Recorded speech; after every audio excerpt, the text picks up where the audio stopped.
எனக்கு பர்சனலா ஃபேவரட்டான டிஷ் பண்ண போறேங்க. 1/2 கிலோ சிக்கனை எடுத்து கல்யாண விட்டு கோழி சாப்ஸ் பண்ண போறோம். 50 ml அளவுக்கு ஆயில் ஆட் பண்ணிக்கலாம். கொஞ்சமா கருவேப்பிலை, நல்லா பொரிஞ்சதுக்கப்புறம் 1 ஸ்பூன் அளவுக்கான சோம்பு, 1/2 ஸ்பூன் அளவுக்கான சீரகத்தூள், 1 ஸ்பூன் அளவுக்கான சில்லி சிக்கன் பொடி, ஒரு 2 தக்காளி, இது கூட 1 ஸ்பூன் அளவுக்கு மிளகுத்தூள், இது நம்ம சால்ட்டு சேர்த்து ஆட் பண்ணியிருக்கோம்.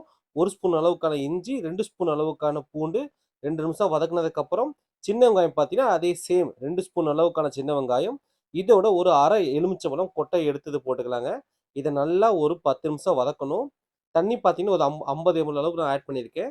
எண்ணெய் பிரிஞ்சு வந்ததுக்கப்புறம் நம்ம என்ன பண்ணலாம் அப்படின்னா, சிக்கன ஆட் பண்ணிடலாம். நம்ம சிக்கன் பார்த்தீங்கன்னா, இங்கே 1/2 கேஜி எடுத்திருக்கோம். இது நல்லா ட்ரை ஆகட்டுங்க.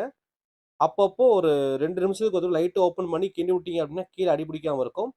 இதுக்கப்புறம் பார்த்தீங்கன்னா, நம்ம மல்லித்தழை, ஆஞ்சு வச்ச மல்லித்தழைய போட்டுக்கலாம். இது ஃப்ளேவருக்காக தான். அவ்வளோதாங்க. இது ஃபைனலா ட்ரை ஆனதுக்கப்புறம் உப்பும், காரமும் செக் பண்ணிட்டு சாப்பிட்டீங்கன்னா, சூடான சிக்கன் கிரேவி ரெடி ஆயிரும்.